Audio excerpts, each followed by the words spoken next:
Captain प्रिया, क्या तुम उस गद्दार कर्नल विक्रम सिंह की बेटी हो?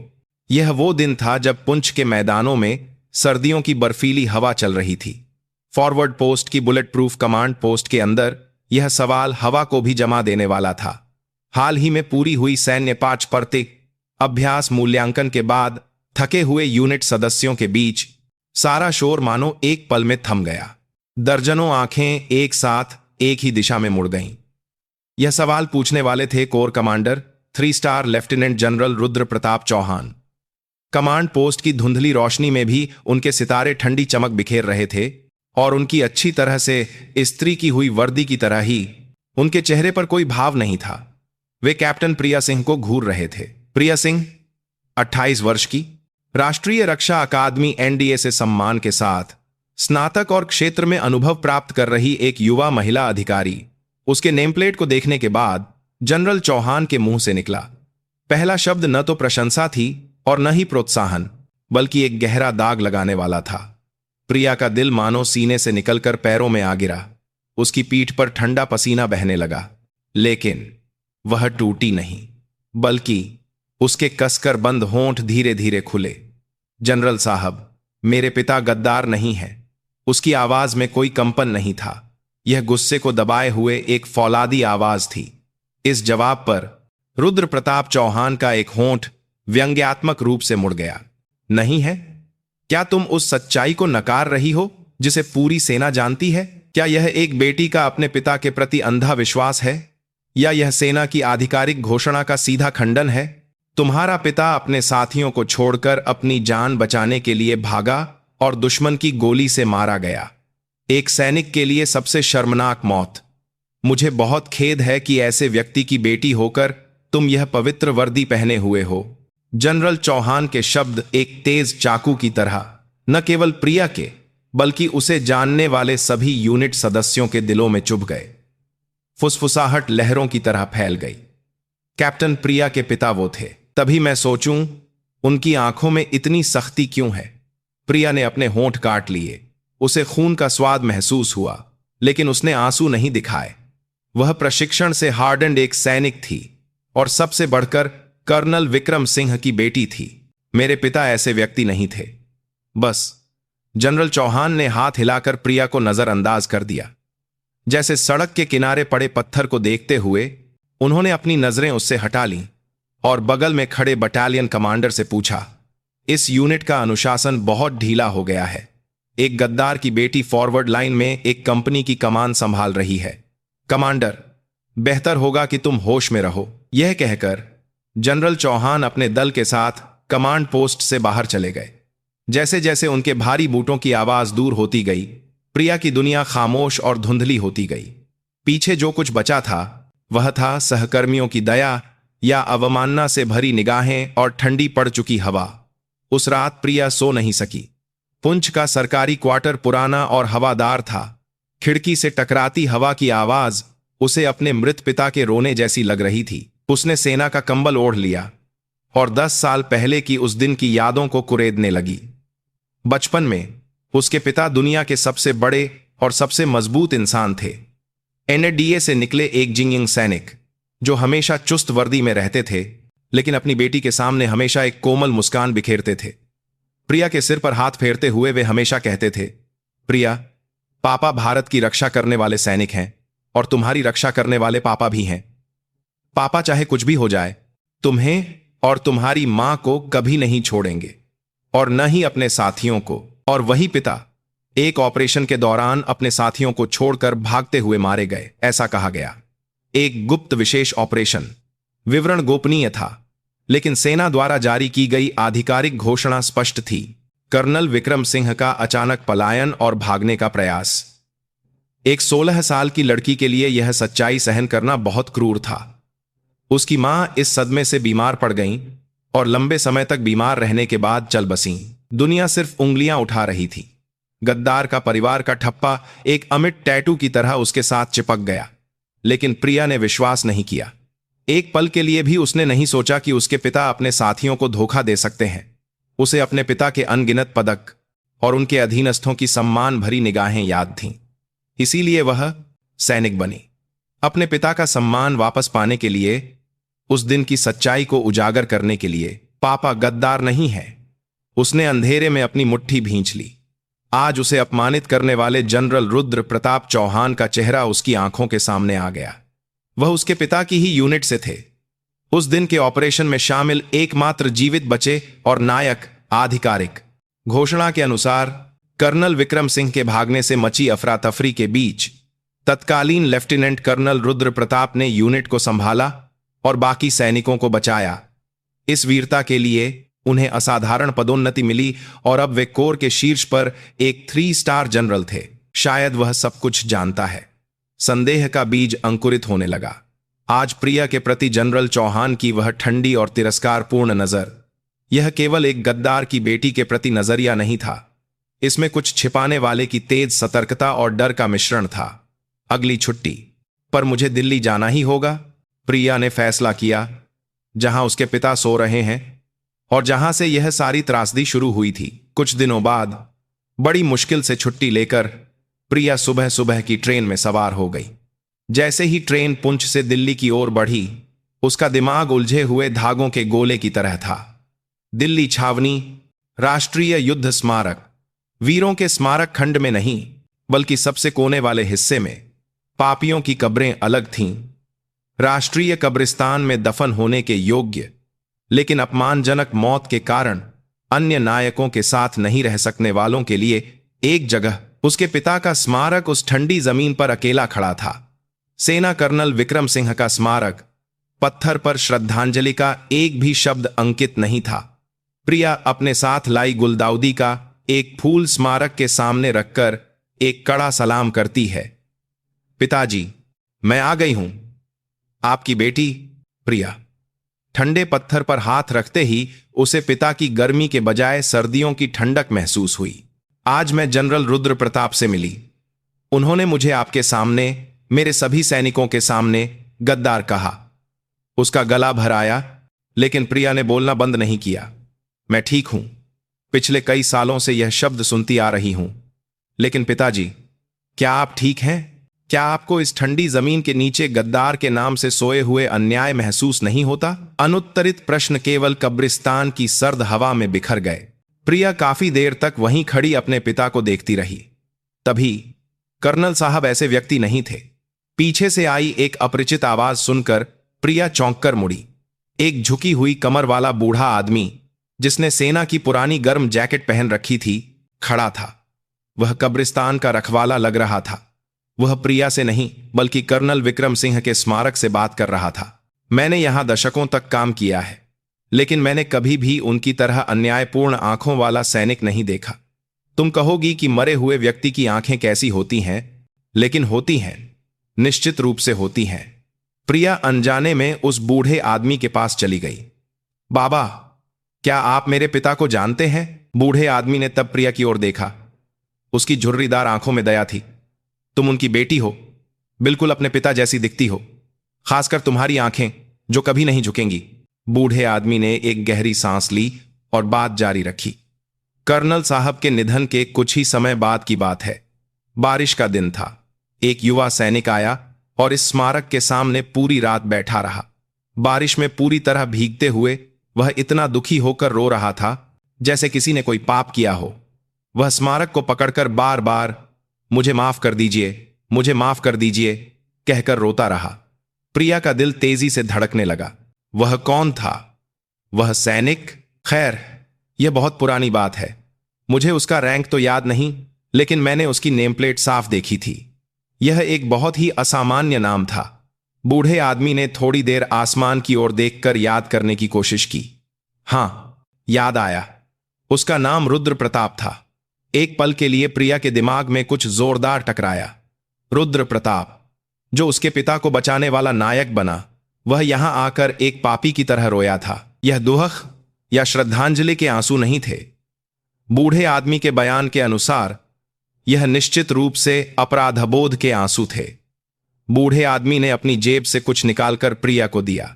यह एक छोटी पुरानी सेना की नोटबुक थी। यह उस युवा सैनिक ने गिरा दी थी। मैं उसे वापस देना चाहता था, लेकिन वह इतनी जल्दी में चला गया। मुझे लगा जैसे कर्नल साहब मुझसे कह रहे हों कि जब उनकी बेटी आए तो उसे यह दे देना, इसलिए मैंने इसे अब तक संभाल कर रखा।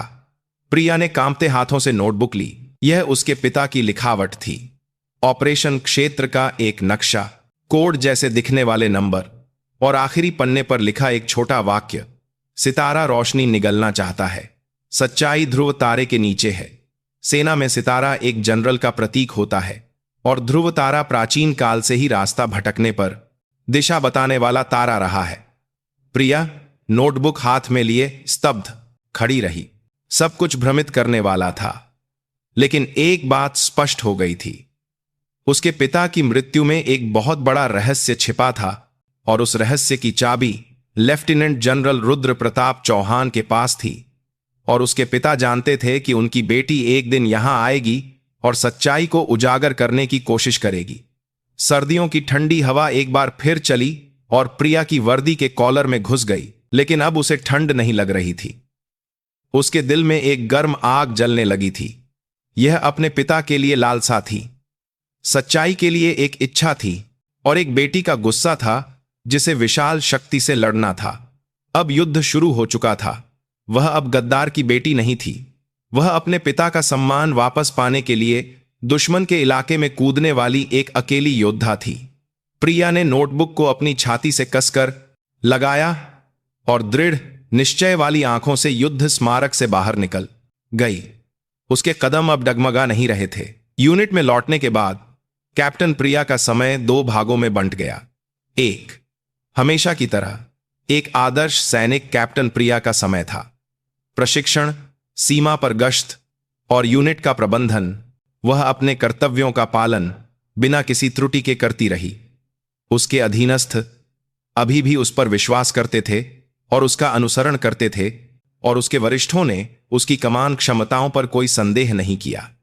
लेफ्टिनेंट जनरल रुद्र प्रताप चौहान द्वारा छोड़ा गया गद्दार की बेटी का दाग पानी के नीचे डूब गया लगता था। लेकिन दूसरा, पिता की नोटबुक को सीने से लगाए बेटी प्रिया का गुप्त समय था। जब सब सो जाते, वह अपने क्वार्टर में मंद स्टैंड लाइट के नीचे पुरानी नोटबुक खोलती। वही संख्याएं, नक्शा और अंतिम वाक्य, सितारा रोशनी निगलना चाहता है, सच्चाई ध्रुव तारे के नीचे है। सितारा निस्संदेह जनरल रुद्र प्रताप था। सेना में सितारा जनरल का प्रतीक होता है और 3 सितारों के साथ वह सबसे बड़ा और सबसे चमकीला सितारा था। वह सितारा रोशनी निगलना चाहता है। रोशनी क्या है? क्या वह उसके पिता हैं या स्वयं सच्चाई? समस्या ध्रुव तारे के नीचे थी। यह बहुत अस्पष्ट और प्रतीकात्मक अभिव्यक्ति थी। सैन्य अभियानों में ध्रुव तारा अक्सर किसी विशिष्ट बिंदु या मिशन को इंगित करने के लिए एक कोड नाम के रूप में इस्तेमाल किया जाता था। उसके पिता का अंतिम ऑपरेशन, उसे उस ऑपरेशन का नाम या विवरण जानना था, उसे जानकारी तक पहुंचना था। सेना के दिल में रखी गई 10 साल पुरानी ऑपरेशन फाइलों तक एक कैप्टन के अधिकार क्षेत्र से यह बहुत दूर था। तभी प्रिया के दिमाग में एक व्यक्ति का ख्याल आया। सूबेदार मेजर बलवंत राव, कोर मुख्यालय के रिकॉर्ड और सूचना कक्ष में काम करने वाले एक अनुभवी जेसीओ। वह कर्नल विक्रम सिंह के साथ तब से थे जब वे मेजर थे। जब प्रिया एनडीए में शामिल हुई थी तो वह उसके पिता की जगह उससे मिलने आए थे। एक बहुत ही स्नेही व्यक्ति। उसे कुछ पता हो सकता है या कम से कम रास्ता दिखा सकता है। सप्ताहांत की छुट्टी का उपयोग करके प्रिया दिल्ली में रक्षा मंत्रालय के पास गई। 10 साल से अधिक समय के बाद सूबेदार मेजर राव की झुर्रियां और गहरी हो गई थीं, लेकिन उनकी दयालु मुस्कान वैसी ही थी। अरे हमारी कैप्टन प्रिया, तुम एक शानदार सैनिक बन गई हो। स्वर्ग में कर्नल साहब तुम्हें देखकर कितने खुश होंगे। वे पास के एक रेस्तरां में आमने सामने बैठे। हालचाल पूछने और पुरानी यादों को ताजा करने के बाद प्रिया ने सावधानी से मुख्य विषय उठाया। सूबेदार मेजर साहब, क्या आप मेरे पिता के अंतिम ऑपरेशन के बारे में कुछ जानते हैं? राव के चेहरे से मुस्कान गायब हो गई। उन्होंने एक पल के लिए खिड़की से बाहर देखा, फिर धीमी आवाज में कहा, बेशक मैं जानता हूं। मैंने उस समय ऑपरेशन के आदेशों का पहला मसौदा टाइप किया था। ऑपरेशन ध्रुव तारा, ध्रुव तारा, ऑपरेशन ध्रुव तारा। उसका दिल तेजी से धड़कने लगा। ऑपरेशन क्या था? यह टॉप सीक्रेट था, इसलिए मुझे भी विवरण नहीं पता। मैंने सुना था कि यह उत्तर से एक उच्च स्तरीय व्यक्ति को अपने साथ लाने के लिए एक अनौपचारिक ऑपरेशन था। कर्नल साहब टीम लीडर थे, आखिरी लगातार इन तरह कुछ, और तत्कालीन lieutenant colonel Rudra Pratap deputy team leader थे। टीम में केवल सर्वश्रेष्ठ अनुभवी सैनिक थे। राव ने अपनी बात पूरी नहीं की और कड़वी शराब का गिलास खाली कर दिया। किसी को नहीं पता था कि परिणाम ऐसा होगा। आधिकारिक घोषणा तो तुम जानती ही हो। क्या मैं उन रिकॉर्ड्स को देख सकती हूं? प्रिया के सीधे सवाल पर राव ने अपना सिर हिला दिया। कोई मौका नहीं कैप्टन प्रिया। उन रिकॉर्ड्स को केवल विशेष सूचना पहुंच वाले जनरल रैंक के अधिकारी ही देख सकते हैं, और वह भी चीफ ऑफ स्टाफ की सीधी मंजूरी के साथ।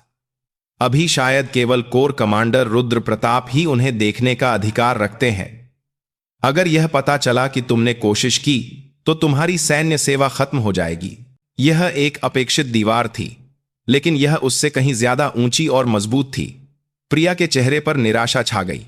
राव ने उसे दया से देखते हुए कहा, सच कहूं तो मुझे भी यह अजीब लगा था। क्या मतलब? ऑपरेशन की समाप्ति रिपोर्ट। आमतौर पर जब इतना बड़ा ऑपरेशन विफल होता है तो एक जांच समिति बैठती है और संबंधित अधिकारियों को दंडित किया जाता है, लेकिन ऑपरेशन ध्रुव तारा को आश्चर्यजनक रूप से चुपचाप दबा दिया गया। लेफ्टिनेंट कर्नल रुद्र प्रताप नायक बन गए और सारी जिम्मेदारी दिवंगत कर्नल साहब पर डाल दी गई। ऐसा लगा जैसे किसी बड़ी ताकत ने ऊपर से इसे दबा दिया हो। बड़ी ताकत। वह शायद नायक बने रुद्र प्रताप और उनकी सफलता की सीढ़ी पर चढ़ने वाले कोई और थे। कैप्टन प्रिया, मैं बस इतना ही कर सकता हूं, लेकिन एक बात याद रखना, तुम्हारे पिता मेरे सैन्य जीवन में मिले सबसे सच्चे सैनिक थे। वह अपने सैनिकों को छोड़कर भागने वाले व्यक्ति बिल्कुल नहीं थे। राव के अंतिम शब्दों ने प्रिया के मन में बची छोटी सी चिंगारी में घी का काम किया। वापस आते समय प्रिया ने फैसला किया, यदि वह आधिकारिक तरीकों से नहीं पहुंच सकती तो उसे दूसरा रास्ता खोजना होगा। ध्रुव तारे के नीचे उसके पिता द्वारा छोड़ा गया एकमात्र सुराग, वह रिकॉर्ड रूम में नहीं बल्कि फील्ड में होगा। यूनिट में प्रिया का इंतजार एक अप्रत्याशित व्यक्ति कर रहा था। कैप्टन प्रिया, कोर कमांडर आपको बुला रहे हैं। वह कोर कमांडर के सीधे अधीन निगरानी विभाग से मेजर अर्जुन राणा थे। वह रुद्र प्रताप के वफादार के रूप में जाने जाते थे। वह एक वरिष्ठ थे जो अकादमी के दिनों से ही प्रिया को नापसंद करते थे। निगरानी विभाग से आप यहां क्यों? कोर कमांडर कैप्टन प्रिया के यूनिट संचालन का सीधे जायजा लेना चाहते हैं। उन्होंने मुझे भेजा है, इसलिए अब से सभी प्रशिक्षण और ऑपरेशन योजनाओं की रिपोर्ट मेरे माध्यम से सीधे कोर कमांडर को दी जाएगी। यह एक वास्तविक पर्यवेक्षक की नियुक्ति थी। रुद्र प्रताप ने कदम उठाना शुरू कर दिया था। हो सकता है कि युद्ध स्मारक में प्रिया से मिलने वाले कब्रिस्तान के रखवाले ने उसे कुछ बताया हो, या शायद सूबेदार मेजर राव से उसकी मुलाकात का पता चल गया हो, या शायद सिर्फ अपने अतीत को जानने वाली एक गद्दार की बेटी का सामने आना ही उसे असहज करने के लिए काफी था। मेजर राणा की निगरानी थका देने वाली थी। वह हर छोटी बड़ी बात में प्रिया की कमान में हस्तक्षेप करने की कोशिश करते थे और यूनिट के सदस्यों के सामने उसके पिता का जिक्र करके उसे अपमानित करते थे। खून का असर दिखता है। कैप्टन प्रिया की कमान शैली बहुत तानाशाही है।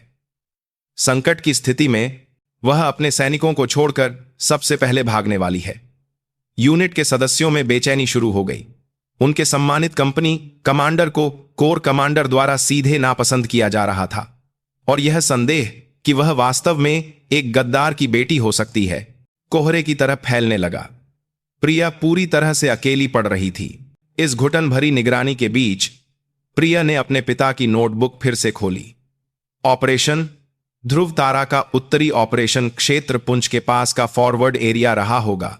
तो फिर ध्रुव तारा क्या है? उसने उस क्षेत्र के पुराने नक्शों को रात भर खंगाला जिसे ऑपरेशन क्षेत्र माना जाता था। उसने युद्ध के बाद बंद हो चुके अनगिनत बंकरों और चौकियों के स्थानों की जांच की। तभी नक्शे के एक कोने में एक छोटा सा नाम उसकी नजर में आया, ध्रुव तारा चौकी। अब बंद हो चुकी और नक्शों से भी गायब, नियंत्रण रेखा के उत्तर में एक पुरानी चौकी। उसका दिल फिर से पागलों की तरह धड़कने लगा। ऑपरेशन ध्रुव तारा से पहले अंतिम ब्रीफिंग या अंतिम उपकरण जांच के लिए यह एक आदर्श स्थान था। उसके पिता ने वहां कुछ छोड़ा होगा, सच्चाई का एक परेशान टुकड़ा। सच्चाई ध्रुव तारे के नीचे है। अब अंतिम पहेली का टुकड़ा अपनी जगह पर आ गया था, उसे वहां जाना ही था। समस्या यह थी कि मेजर अर्जुन राणा की नजरों से कैसे बचा जाए, और नियंत्रण रेखा को पार करके एक बंद चौकी तक पहुंचना स्पष्ट रूप से सैन्य कानून का उल्लंघन था। पकड़े जाने पर उसे न केवल वर्दी उतारनी पड़ती, बल्कि कोर्ट मार्शल का सामना करना पड़ता। मौका एक अप्रत्याशित जगह से आया। कुछ दिनों बाद पूरी कोर के लिए एक बड़े पैमाने पर रात के घुसपैठ अभ्यास का आदेश दिया गया। प्रिया की कंपनी को दुश्मन की भूमिका निभानी थी और रात में निर्दिष्ट रक्षात्मक रेखा को तोड़ना था। अभ्यास क्षेत्र संयोग से ध्रुव तारा चौकी वाले पहाड़ी क्षेत्र के पास था। मेजर राणा अभ्यास नियंत्रण मुख्यालय से स्थिति पर नजर रखेंगे और कंपनी के सदस्य घने अंधेरे और ऊबड़ खाबड़ पहाड़ी इलाके में अभ्यास पर ध्यान केंद्रित करेंगे, जिससे उन्हें उस पर ध्यान देने का समय नहीं मिलेगा। ज्यादा से ज्यादा 2 घंटे। उसे उसी समय में सब कुछ खत्म करना था। अभ्यास से एक रात पहले प्रिया ने अपने सबसे भरोसेमंद सहायक हवलदार ओम प्रकाश को बुलाया। ओम प्रकाश तब से उसके साथ थे जब वह लेफ्टिनेंट थी। एक पिता की तरह चुपचाप उसका समर्थन करते थे। हवलदार साहब, कल अभ्यास के दौरान मैं कुछ देर के लिए दस्ते से अलग हो जाऊंगी। लगभग 2 घंटे का एक व्यक्तिगत टोही मिशन है। ओम प्रकाश ने कुछ नहीं पूछा। उन्होंने बस प्रिया की आंखों में गहराई से देखा। उनकी आंखों में चिंता के साथ साथ एक अनकहा विश्वास भी था। ठीक है मैडम। संचार टूटने पर प्रतीक्षा बिंदु कहां होगा? ध्रुव तारा चौकी के रिज के नीचे की घाटी। अगर मैं 2 घंटे के बाद भी वापस नहीं आती तो मैं इसे आपके विवेक पर छोड़ दूंगी। शुभकामनाएं। छोटी बातचीत खत्म हुई और प्रिया अकेली रह गई। बाहर घना अंधेरा था। कल उसे उस अंधेरे में कूदना था, अपने पिता के सम्मान और अपने सब कुछ को दांव पर लगाकर सच्चाई की ओर सबसे खतरनाक यात्रा शुरू करनी थी। उसके हाथ में कंपास की सुई केवल एक दिशा की ओर इशारा कर रही थी, उत्तर। अध्याय 3, बंकर के अंदर की सच्चाई। अभ्यास शुरू हुआ। पुंछ की अंधेरी पहाड़ियों पर तनाव का माहौल था। कैप्टन प्रिया के नेतृत्व में कंपनी कुशलतापूर्वक फैल गई और अंधेरे में विलीन हो गई। पत्तों की खड़खड़ाहट भी दबाते हुए वे भूतों की तरह आगे बढ़ रहे थे। निगरानी की आंख। मेजर अर्जुन राणा नियंत्रण मुख्यालय में मॉनिटर के सामने यह सब देख रहे थे। प्रिया की चाल लोमड़ी की तरह है, मेजर राणा ने होठों को सिकोड़ते हुए कहा, लेकिन उसकी दिलचस्पी अभ्यास की जीत या हार में नहीं थी, केवल प्रिया में, उसकी हर हरकत में। योजना के अनुसार जैसे ही कंपनी ने पहला लक्ष्य पार किया, प्रिया ने एक संकेत दिया और दस्ते के पीछे हट गई। और जैसा कि पहले से तय था, उसने अस्थायी रूप से हवलदार ओम प्रकाश को कमान सौंप दी और चुपचाप अंधेरे में गायब हो गई। उसके हाथ में एक राइफल, एक नक्शा और उसके पिता की पुरानी नोटबुक थी। अब यह समय के खिलाफ एक दौड़ थी। ध्रुव तारा चौकी नक्शे में दिखाए गए से कहीं ज्यादा गहरी और दुर्गम जगह पर थी। दशकों से इंसानों के पैरों से अछूता रास्ता जंगली जानवरों के रास्ते में बदल गया था और घनी झाड़ियां और लताएं उसका रास्ता रोक रही थीं। उसके जूतों पर कीचड़ चिपक रहा था और नुकीली टहनियां उसकी वर्दी को खरोंच रही थीं। लेकिन प्रिया रुकी नहीं।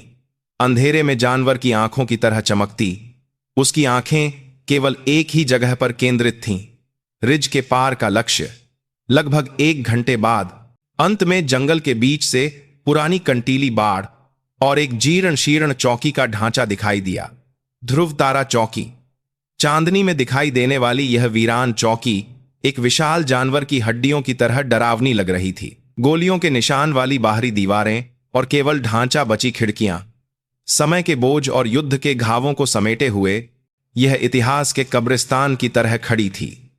प्रिया ने आसपास की निगरानी करते हुए सावधानी से अंदर प्रवेश किया। अंदर का दृश्य पूरी तरह से खंडहर था। सड़ी हुई लकड़ी के फर्श, मकड़ी के जाले और अज्ञात जानवरों के मल मूत्र की मिली जुली दुर्गंध आ रही थी। ध्रुव तारे के नीचे। मेरे पिता ने यहां क्या छिपाया होगा? प्रिया ने नोटबुक फिर से निकाली और आखिरी पन्ने को देखा। ध्रुव तारे के नीचे। यह बहुत अस्पष्ट था। पूरी चौकी को खोजने का समय नहीं था। तभी नोटबुक में बने नक्शे के एक कोने में एक बहुत छोटा तारे का निशान उसकी नजर में आया। चौकी के संरचनात्मक चित्र के बगल में बना तारा। यह चौकी से सटे एक छोटे कमांड बंकर के स्थान की ओर इशारा कर रहा था। प्रिया तुरंत बंकर की ओर बढ़ी। मोटा लोहे का दरवाजा जंग खाकर एक भयानक आवाज के साथ खुला। बंकर के अंदर चौकी से भी गहरा अंधेरा और ठंडक थी। टॉर्च जलाने पर एक संकीर्ण जगह का दृश्य सामने आया। एक पुराना ऑपरेशनल नक्शा, संचार उपकरण और एक दीवार पर लगा एक छोटा स्टील का कैबिनेट। प्रिया ने कैबिनेट की जांच की। ताला बहुत पहले टूट चुका था। दरवाजा खोलने पर धूल भरे कुछ कागज और खाली मैगजीन ही पड़े थे। निराशा की भावना उमड़ पड़ी। तभी टॉर्च की रोशनी ने कैबिनेट की भीतरी दीवार पर कुछ दिखाया। खरोंच के निशान, जैसे किसी ने किसी नुकीली चीज से उकेरा हो। एक बहुत छोटा तारे का आकार, पिता का निशान। प्रिया ने कांपते हाथों से तारे के आकार के आसपास टटोला। स्टील प्लेट के पीछे एक मामूली दरार महसूस हुई। चाकू की नोक से दरार को चौड़ा करने पर अंदर एक छिपी हुई छोटी जगह सामने आई और उसके अंदर तेल के कागज में कई परतों में लिपटा एक छोटा सा बंडल था। दिल गले तक आ गया। प्रिया ने बंडल खोला। अंदर से दो चीजें निकलीं, एक माइक्रो कैसेट टेप और दूसरा वाटरप्रूफ प्लास्टिक में रखी कुछ तस्वीरें। टॉर्च की रोशनी में पहली तस्वीर का दृश्य सामने आते ही प्रिया की सांसें रुक गईं। तस्वीर में एक तनावपूर्ण लड़ाई की स्थिति में दो सैनिक थे। एक अपने अधीनस्थों को निर्देशित करते हुए पीछे हटने को कवर दे रहा था। यह एक धुंधली तस्वीर थी, लेकिन वह मजबूत आंखें और परिचित चेहरा निश्चित रूप से उसके पिता कर्नल विक्रम सिंह का था। और दूसरा व्यक्ति, वह अपने पिता की पीठ के पीछे एक चट्टान की दरार में छिपा हुआ था। डर से भरे चेहरे के साथ अपना सिर पकड़े हुए कांप रहा था। उसके कंधे पर लगा रैंक लेफ्टिनेंट कर्नल का था और वह डरा हुआ चेहरा बहुत परिचित था। युवा रुद्र प्रताप। अगली तस्वीर और भी चौंकाने वाली थी। उसके पिता के सीने में गोली लगने और गिरने का क्षण कैद था और उसके बगल में रुद्र प्रताप अपने पिता की पिस्तौल उठाकर कहीं भाग रहा था। अपने साथियों को बचाने के लिए नहीं, बल्कि अपनी जान बचाने के लिए अकेले भागते हुए। एक नायक का नहीं, बल्कि सबसे कायर गद्दार का चेहरा। सब कुछ स्पष्ट हो गया। भागने वाले उसके पिता नहीं थे, साथियों को छोड़ने वाला रुद्र प्रताप था।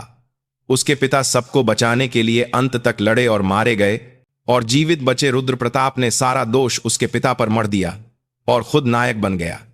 सितारा रोशनी निगलना चाहता है। रुद्र प्रताप नामक सितारे ने उसके पिता नामक रोशनी को निगल लिया और झूठी महिमा प्राप्त की। गुस्सा और दुहक एक साथ उमड़ पड़े और प्रिया की आंखों से गर्म आंसू बह निकले। पिताजी, आप अकेले ही यह सब बोझ उठाते रहे। उसने सबूतों को अपनी वर्दी की भीतरी जेब में गहराई से रख लिया। अब उसे वापस जाना था, इस सच्चाई को दुनिया के सामने लाना था। तभी वहीं रुको, प्रिया सिंह। बंकर के प्रवेश द्वार पर अंधेरे से एक परछाई उभरी।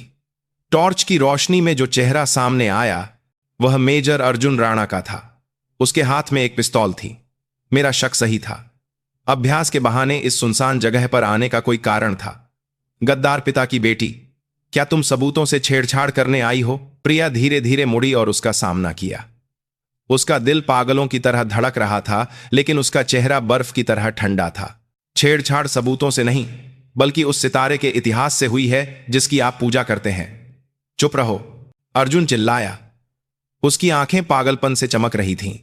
जब जनरल साहब ने मुझे तुम पर नजर रखने के लिए कहा था, तभी मैं समझ गया था। तुम एक सैनिक नहीं हो, तुम अपने पिता के भ्रम में जी रही हो और सेना के पदानुक्रम को बाधित करने वाली एक कैंसर हो। बेहतर होगा कि तुम अपने हाथ में जो कुछ भी है उसे चुपचाप दे दो। अगर तुम सैन्य विद्रोह के आरोप में गोली नहीं खाना चाहती। यह प्रिया ने अपनी जेब से तस्वीरें निकालीं और उन्हें दिखाते हुए हिलाया। यह उस रुद्र प्रताप का असली चेहरा है जिसे तुम भगवान की तरह पूजते हो। इसे देखने के बाद भी क्या तुम यही कहोगे? अर्जुन का चेहरा बिगड़ गया। उसने संकोच नहीं किया। जैसे ही वह ट्रिगर दबाने वाला था, प्रिया पहले ही हरकत में आ गई। उसने बगल में रखे पुराने स्टील कैबिनेट को लात मारकर गिरा दिया। एक जोरदार धमाके के साथ कैबिनेट अर्जुन पर गिर गया। आह! इस मौके का फायदा उठाते हुए प्रिया बंकर से बाहर कूद गई। बाहर अंधेरा और कोहरा था। वहीं रुको, प्रिया। पीछे से अर्जुन की चीख और फिर गोलियों की आवाज आई। पिंग पिंग गोलियां प्रिया के कान के पास से गुजरी। उसने सहज रूप से खुद को नीचे झुकाया और जंगल में कूद गई। अब वह सिर्फ एक भगोड़ी नहीं थी, बल्कि एक भगोड़ा थी जिसे एक वरिष्ठ अधिकारी ने गोली मारी थी। न तो वह यूनिट में वापस जा सकती थी और न ही वह पकड़ी जा सकती थी। उस जानलेवा पल में जब उसका दिमाग पूरी तरह से खाली हो गया था, केवल एक व्यक्ति का चेहरा याद आया। सूबेदार मेजर बलवंत राव द्वारा लापरवाही से उल्लेख किया गया नाम। रक्षा मंत्रालय के निगरानी विभाग में एक महिला जनरल जिसे किसी भी बाहरी दबाव के आगे न झुकने के कारण बर्फ की रानी कहा जाता था। उसके पिता की एनडीए की बैचमेट, लेकिन एक सिद्धांतवादी जो कभी भी अपने संबंध को जाहिर नहीं करती थी, ब्रिगेडियर मीरा शर्मा। वह इस सबूत को नजरअंदाज नहीं करेगी। प्रिया अंधेरे में पागलों की तरह दौड़ते हुए अपनी कमर से आपातकालीन संचार उपकरण निकाला। एनक्रिप्टेड सैन्य नेटवर्क। अर्जुन के पीछा करने से पहले उसके पास केवल एक कॉल का मौका था। दर्जनों नंबरों में से उसने पहले से याद किए गए निगरानी विभाग के सीधे नंबर को डायल किया। घंटी बज रही थी। कृपया कृपया उठाओ, निगरानी विभाग। एक ठंडी महिला की आवाज आई। प्रिया हांफते हुए चिल्लाई, ब्रिगेडियर मीरा शर्मा से बात कराओ। ऑपरेशन ध्रुव तारा का एक जीवित बचा व्यक्ति तत्काल रिपोर्ट करना चाहता है। रिसीवर के दूसरी तरफ एक संक्षिप्त चुप्पी थी और फिर पहले से कहीं ज्यादा धीमी और तेज आवाज आई, बोलो। प्रिया ने पीछे मुड़कर देखा। जंगल के उस पार से अर्जुन की चीख और टॉर्च की रोशनी आ रही थी। उसने अपनी आखिरी ताकत लगाकर चिल्लाई, सितारे ने रोशनी को निगल लिया है, लेकिन ध्रुव तारे ने सब कुछ रिकॉर्ड कर लिया है। सच्चाई मेरे हाथ में है। ब्रिगेडियर मीरा शर्मा की आवाज बर्फ की तरह ठंडी थी, लेकिन वह छोटा सा शब्द चट्टान के किनारे लटकी प्रिया के हाथ को पकड़ने वाली रस्सी की तरह था। सच्चाई मेरे हाथ में है। प्रिया ने यह कहकर संचार उपकरण बंद कर दिया और उसे जमीन में गाड़ दिया। मेजर अर्जुन राणा की पीछा करने वाली टीम के जंगल को चीरते हुए आने की आवाज और करीब आ रही थी। कई टॉर्च की रोशनी अंधेरे को बेतरतीब ढंग से काट रही थी। अब वह एक सैनिक नहीं थी, सबूतों को सीने से लगाए दुश्मन के इलाके से भागने वाली एक गुमनाम भगोड़ा थी। ध्रुव तारा चौकी से कंपनी के अभ्यास जमाव बिंदु तक पूर्व की ओर था, तो अर्जुन निश्चित रूप से उस दिशा में घेराबंदी करेगा। प्रिया विपरीत दिशा में चली, पश्चिम की ओर, नियंत्रण रेखा की बाढ़ के और करीब, मौत की दिशा। लेकिन कभी कभी सबसे खतरनाक जगह ही सबसे सुरक्षित होती है। वह एक जानवर की तरह झुककर दौड़ी। दशकों पुराने पत्ते उसके पैरों के नीचे चरमरा रहे थे। उसकी सांसें फूल रही थीं, लेकिन वह रुक नहीं सकती थी। पीछे से आती अर्जुन की चीखें उसे कोड़े की तरह आगे बढ़ा रही थीं। वह कितनी दूर दौड़ी होगी? नम मिट्टी की गंध के बीच जंग लगी लोहे की गंध आने लगी। बाढ़, चेतावनी के संकेतों के साथ जंग लगी कंटीली बाढ़ अंधेरे में एक विशाल दीवार की तरह अंतहीन रूप से फैली हुई थी। कहीं ना कहीं बारूदी सुरंगें बिछी होंगी। तभी प्रिया की नजर एक चीज पर पड़ी। बारिश के कारण पहाड़ी का एक हिस्सा ढह गया था, जिससे बाढ़ के नीचे एक छोटा सा छेद बन गया था। 1 मीटर से भी कम चौड़ा एक संकीर्ण दरार। यह जंगली सूअर या हिरण के आने जाने का रास्ता लगता था। हिचकिचाने का समय नहीं था। प्रिया ने रेंगते हुए खुद को नीचे झुकाया और कीचड़ और पानी से लथपथ उस दरार से बाहर निकल गई। उसकी वर्दी फट गई और नुकीले पत्थरों से उसकी बाह पर खरोंचें आईं, लेकिन उसे दर्द महसूस करने का भी समय नहीं था। बाढ़ पार करते ही वह पागलों की तरह दक्षिण की ओर दौड़ी। सैनिक प्रिया नहीं, बल्कि एक इंसान के रूप में केवल जीने के लिए दौड़ी। पीछा करने वाली टीम की रोशनी बाढ़ के पार दूर होती देख उसने एक बड़ी चट्टान के पीछे छिपकर गहरी सांसें लीं। उसका पूरा शरीर पसीने और मिट्टी से लथपथ था और उसके फेफड़े फटने को थे, लेकिन उसके हाथ उसकी वर्दी की भीतरी जेब में रखे सबूतों को कसकर पकड़े हुए थे। उसके पिता की आवाज वाला टेप और रुद्र प्रताप का असली चेहरा दिखाने वाली तस्वीरें। बस यह मिल जाए तो वह सब कुछ बदल सकती थी। उसी समय कोर कमांडर के कार्यालय में लेफ्टिनेंट जनरल रुद्र प्रताप चौहान अपने डेस्क पर रखे फोन पर मेजर अर्जुन राणा की उत्तेजित रिपोर्ट सुन रहे थे। उनके चेहरे पर कोई बदलाव नहीं था, जैसे वह किसी और की कहानी सुन रहे हों। उसे खो दिया? माफ कीजिए जनरल साहब। वह लोमड़ी जैसी लड़की बाढ़ के नीचे एक सुरंग से निकल गई। मैं तुरंत एक खोज दल, बस। रुद्र प्रताप ने मेजर राणा की बात काट दी। उनकी आवाज ठंडी और शांत थी। इस समय से तुम इस मामले से दूर रहोगे। इसे अभ्यास के दौरान एक साधारण पलायन के रूप में रिपोर्ट करो और यूनिट में चुप्पी का आदेश दो। यह आधिकारिक माध्यम से निपटने का मामला नहीं है, लेकिन जनरल साहब, यह एक आदेश है। रुद्र प्रताप ने फोन काट दिया। फिर उन्होंने दूसरा बटन दबाकर अपने सचिव से संपर्क किया। मैं बोल रहा हूं, तुरंत परछाई को जगाओ। लक्ष्य कैप्टन प्रिया सिंह है। जान बचे या न बचे, कोई फर्क नहीं पड़ता। लक्ष्य के पास मौजूद वस्तु को पुनः प्राप्त करना सर्वोच्च प्राथमिकता है, चुपचाप और सफाई से। परछाई रुद्र प्रताप की अपनी शक्ति का उपयोग करके निजी तौर पर संचालित एक अनौपचारिक खुफिया टीम थी। सैन्य खुफिया से सेवानिवृत्त एजेंटों से बनी, यह वास्तव में कानून से ऊपर मौजूद एक इकाई थी। उन्होंने रुद्र प्रताप के करियर की राह में आने वाले लोगों को दुर्घटना या आत्महत्या का रूप देकर रास्ते से हटा दिया था। 10 साल पहले जब ऑपरेशन ध्रुव तारा की सच्चाई जानने वाले कुछ जीवित बचे लोगों की रहस्यमय मौत हुई थी, तब भी उन्हीं का हाथ था। रुद्र प्रताप खिड़की के पास खड़े होकर पुंछ के अंधेरे परिदृश्य को देख रहे थे। यह 10 साल से पूरी तरह से बनाया गया एक महल था। एक कैप्टन रैंक की छोटी सी लड़की के कारण वह सब कुछ नहीं खो सकते थे। विक्रम सिंह, विक्रम सिंह, मरकर भी तुम मेरी राह में रोड़ा बन रहे हो, लेकिन इस बार भी तुम ही हारोगे, हमेशा की तरह। उसकी आंखें सांप की तरह चमक उठीं। प्रिया रात भर चलती रही। सुबह होते होते वह नियंत्रण रेखा से बाहर निकलकर एक सुनसान गांव में पहुंच गई। उसकी हालत बहुत खराब थी। कीचड़ से सनी वर्दी, धंसी हुई आंखें। कोई भी उसे देखकर भगोड़ा सैनिक समझता। उसे पहले छिपना था। गांव के बाहरी इलाके में एक परित्यक्त खेत के गोदाम में छिपकर प्रिया ने अपनी जेब से टेप निकाला। सामग्री की जांच करने के लिए उसे एक छोटे टेप रिकॉर्डर की आवश्यकता थी, लेकिन अभी उसके पास कुछ भी नहीं था। तभी गोदाम के बाहर से एक ट्रैक्टर की आवाज आई। प्रिया ने सहज रूप से खुद को छिपा लिया। खेत की ओर जा रहे एक बूढ़े आदमी ने सिगरेट पीने के लिए थोड़ी देर के लिए ट्रैक्टर रोका था। प्रिया दुविधा में थी। क्या उसे मदद मांगनी चाहिए या यहीं छिपे रहना चाहिए? बूढ़े आदमी की कमर पर बंधा पुराना रेडियो उसकी नजर में आया। यह एक पुराना मॉडल था जो कैसेट टेप चला सकता था। फैसला करते हुए प्रिया सावधानी से बाहर निकली। अचानक एक सैनिक को देखकर बूढ़ा आदमी चौंक गया। कौन कौन हो तुम? बाबा, माफ कीजिए, मैं अभ्यास के दौरान रास्ता भटक गई। मुझे अपनी यूनिट में वापस जाना है, लेकिन संचार टूट गया है। क्या मैं आपका रेडियो एक बार इस्तेमाल कर सकती हूं?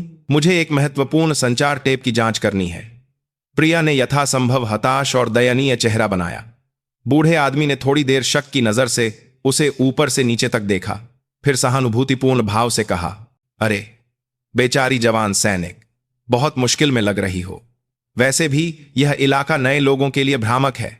लो, यह रहा, ज्यादा देर मत लगाना। प्रिया ने बार बार सिर झुकाकर धन्यवाद दिया और रेडियो ले लिया। फिर वह वापस गोदाम में आई और कांपते हाथों से टेप डालकर प्ले बटन दबाया। एक कर्कश आवाज के साथ 10 साल पहले की आवाजें गूंजने लगीं। सभी अल्फा पॉइंट पर पीछे हटो, मैं कवर कर रहा हूं, जल्दी करो। यह उसके पिता की आवाज थी, जल्दबाजी में, लेकिन एक कमांडर की दृढ़ आवाज। जी कर्नल साहब, दुश्मन की गोलाबारी बहुत तेज है, हम सब मारे जाएंगे। लेफ्टिनेंट कर्नल, होश में आओ, मैं डिप्टी टीम लीडर हूं। सैनिकों को लेकर पहले निकलो। मैं नहीं कर सकता, मैं नहीं कर सकता, मुझे बचाओ। आह, डर से रोते हुए युवा रुद्र प्रताप की आवाज। इसके बाद गोलियों, चीखों और धमाकों की आवाजें कान फाड़ देने वाली थीं। और हवलदार सोहन, मेरी बात ध्यान से सुनो। अगर मैं यहां मर जाऊं तो इस रिकॉर्ड को ध्रुव तारे की परछाई के नीचे जरूर। टेप वहीं खत्म हो गया। पिता की आखिरी वसीयत। प्रिया ने होठों को काटकर रोना शुरू कर दिया। दुहक के साथ साथ उसके दिल में एक जलाने वाला गुस्सा भी उठा। मैं इस सच्चाई को, इस पिता के सम्मान को अवश्य वापस लाऊंगी। टेप को वापस अपनी जेब में रखकर प्रिया ने बूढ़े आदमी को रेडियो लौटाया और सम्मानपूर्वक धन्यवाद दिया। बाबा, क्या यहां से मुंबई जाने के लिए कोई गाड़ी मिलेगी? मुंबई? यहां से तो बहुत दूर है। खैर, अच्छा हुआ, मैं शहर के बाजार में सामान ले जा रहा हूं। मैं तुम्हें पनवेल तक छोड़ सकता हूं। क्या यह किस्मत थी? प्रिया बूढ़े आदमी के ट्रैक्टर के ट्रेलर में बैठ गई। हिलते डुलते ट्रैक्टर में उसे ब्रिगेडियर मीरा शर्मा के शब्द याद आए। सुनसान स्टेशन, पनवेल स्टेशन के पास। उस ट्रेन का इंतजार करो जो अब नहीं चलती। पनवेल स्टेशन मुंबई के पास स्थित अब एक छोटा स्टेशन जहां यात्री सेवा बंद हो गई है। वहां क्यों? लेकिन अभी उसे जनरल पर विश्वास करने के अलावा कोई चारा नहीं था। बूढ़े आदमी की मदद से पनवेल टर्मिनल पहुंचकर प्रिया भीड़ में घुलमिल गई और पनवेल स्टेशन की ओर बढ़ी। स्टेशन उम्मीद से ज्यादा सुनसान था। जंग लगी पटरियां और खरपतवार से भरा प्लेटफॉर्म। जर्जर स्टेशन की इमारत पर प्रवेश वर्जित का बोर्ड लगा था। वादे के अनुसार प्रिया उस प्लेटफॉर्म की बेंच पर बैठ गई जहां अब कोई ट्रेन नहीं आती थी और इंतजार करने लगी। 1 घंटा, 2 घंटे, समय बीतता जा रहा था। सूरज डूब रहा था। क्या वाकई कोई आएगा या यह सब रुद्र प्रताप द्वारा बिछाया गया एक जाल है? चिंता उसे घेरने लगी। तभी दूर से एक कार की हेडलाइट की रोशनी दिखाई दी। यह कोई सैन्य वाहन नहीं था। बिना नंबर प्लेट का एक पुराना ट्रक खड़खड़ाता हुआ स्टेशन के सामने आकर रुका। ड्राइवर की सीट से जो व्यक्ति उतरा वह वर्दी में नहीं बल्कि फटे पुराने काम के कपड़ों में एक अधेड़ उम्र का आदमी था। प्रिया ने सहज रूप से छिपने की कोशिश की, लेकिन उस आदमी का चेहरा देखते ही वह रुक गई। वह सूबेदार मेजर बलवंत राव थे। उन्होंने चिंतित चेहरे से चारों ओर देखा, फिर प्रिया को देखकर तेजी से इशारा किया। प्रिया के पास जाते ही राव ने धीमी आवाज में फुसफुसाया, देर के लिए माफी कैप्टन प्रिया, ब्रिगेडियर मैडम ने भेजा है। समय नहीं है। उनकी परछाइयां पहले ही तुम्हारी गंध पाकर यहां आ रही हैं। ब्रिगेडियर मीरा शर्मा खुद नहीं आईं। इसके बजाय उन्होंने सबसे भरोसेमंद व्यक्ति को भेजकर अपनी उपस्थिति को छिपाया और साथ ही प्रिया का परीक्षण भी किया। जल्दी बैठो, हमें यहां से निकलना होगा। जैसे ही प्रिया ट्रक की यात्री सीट पर बैठी, राव ने तेजी से गाड़ी स्टार्ट की। जैसे ही ट्रक अंधेरे में गायब होने वाला था, प्रिया ने साइड मिरर में देखा। 2 काली सेडान चुपचाप पनवेल स्टेशन में प्रवेश कर रही थीं। रुद्र प्रताप की परछाइयां थोड़ी भी देर हो जाती तो उसकी पीठ पर ठंडा पसीना बहने लगा। अब वह वास्तव में एक ऐसे रास्ते पर थी जहां से वापसी नहीं थी। सूबेदार मेजर बलवंत राव द्वारा चलाया जा रहा पुराना ट्रक पक्की सड़क छोड़कर एक संकरे पहाड़ी रास्ते पर मुड़ गया। हिलते डुलते ट्रक में प्रिया ने पहली बार पिछले कुछ घंटों में घटी घटनाओं को बताया।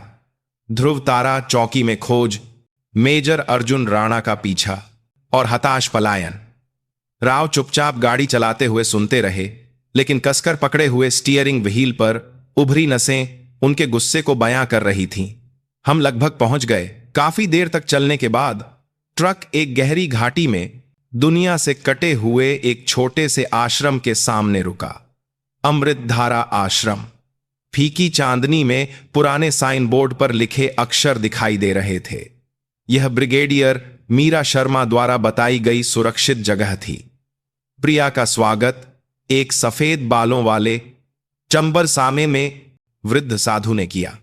उन्होंने कुछ नहीं पूछा, बस अपनी गहरी आंखों से प्रिया के थके हुए चेहरे और फटी हुई वर्दी को एक बार देखा और चुपचाप उसे अंदर ले गए। आश्रम छोटा लेकिन साफ सुथरा था और हवा में अगरबत्ती की गहरी सुगंध के साथ मन को शांत करने वाली शांति थी।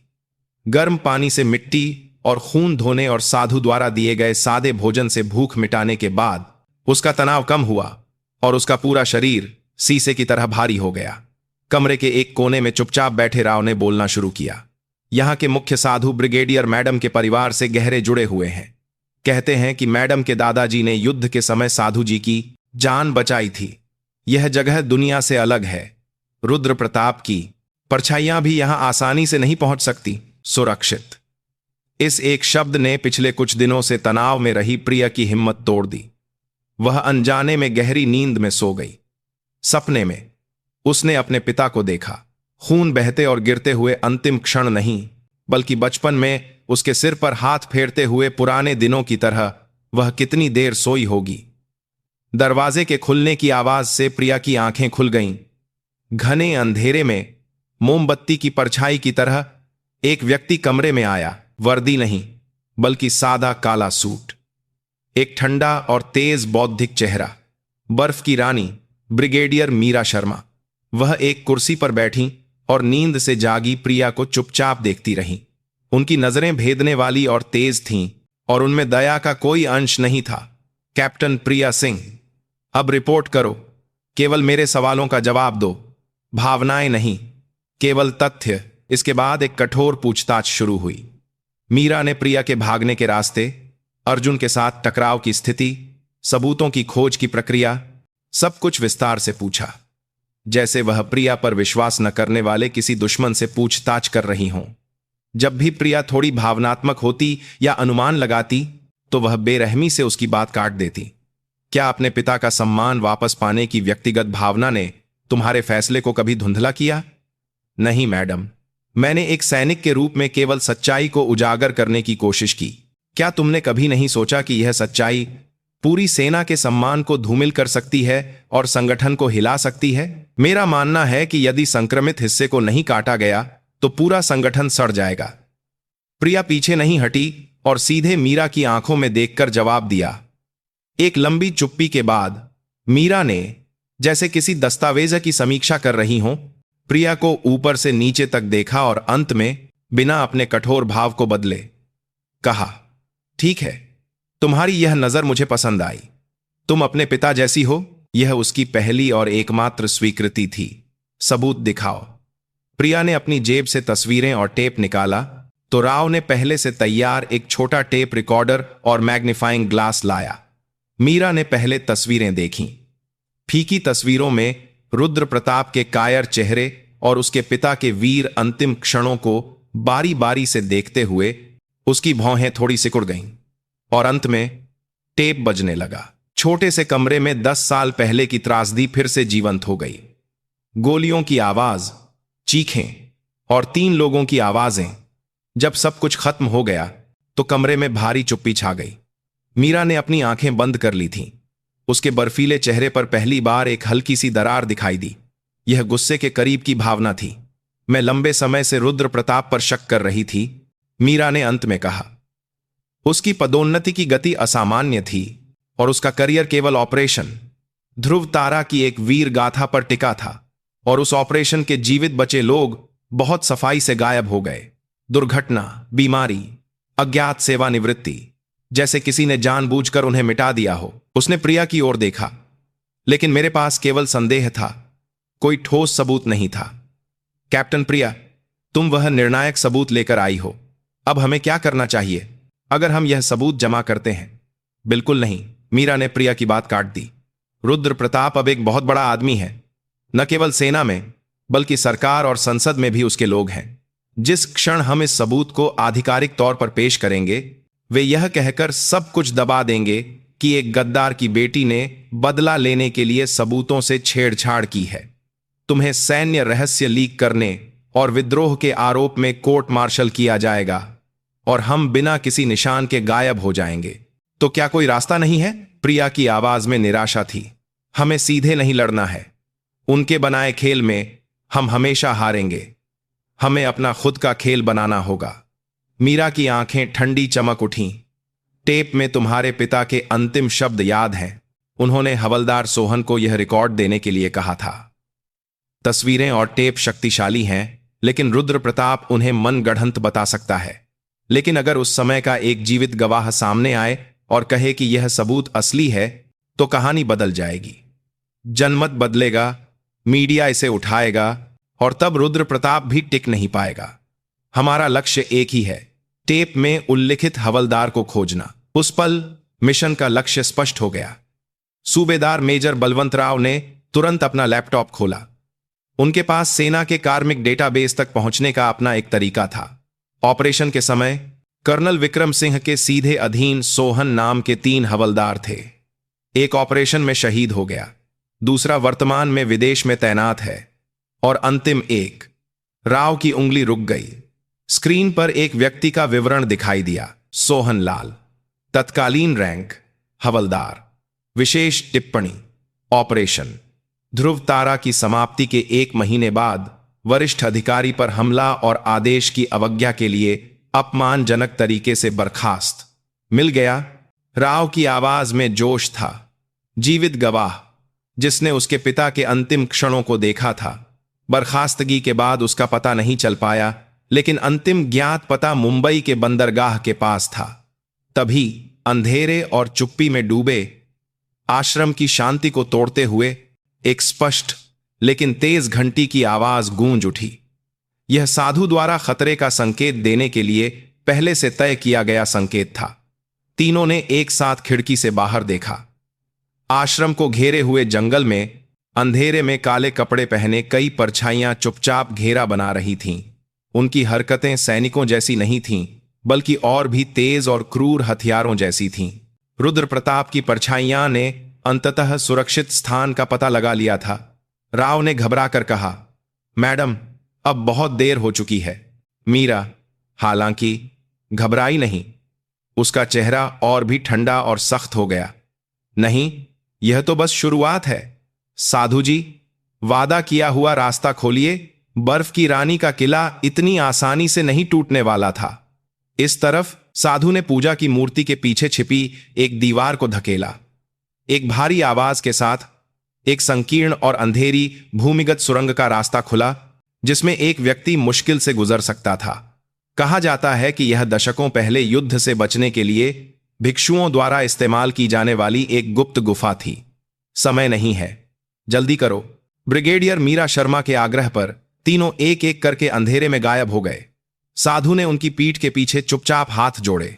इसके तुरंत बाद आश्रम का दरवाजा टूटने की जोरदार आवाज के साथ परछाइयां अंदर घुस आईं। गुफा के अंदर घना अंधेरा और नम ठंडक थी। प्रिया मीरा द्वारा दी गई एक छोटी टॉर्च के सहारे आगे बढ़ी। कितना समय बीता होगा? आसात देख लगता है। बाथा गुफा के अंत में बाहर की हल्की हवा महसूस हुई। यह आश्रम से काफी दूर एक घाटी में एक सुनसान चट्टान की दरार थी। जैसे ही वे गुफा से बाहर निकले, दूर अमृतधारा आश्रम की दिशा से एक जोरदार धमाके की आवाज आई। परछाइयां ने सबूत मिटाने के लिए आश्रम में आग लगा दी थी। प्रिया ने अपने कारण अपनी पूरी जिंदगी का आश्रम खोने वाले साधु के बारे में सोचते हुए अपने होंठ काट लिए। व्यक्तिगत भावनाओं को अलग रखो कैप्टन प्रिया, अब से हम भूत हैं। मीरा की आवाज में कोई भावना नहीं थी। उसने तुरंत अपना छिपा हुआ सैटेलाइट फोन निकाला और एक ही कॉल किया, प्लान बी, मुंबई।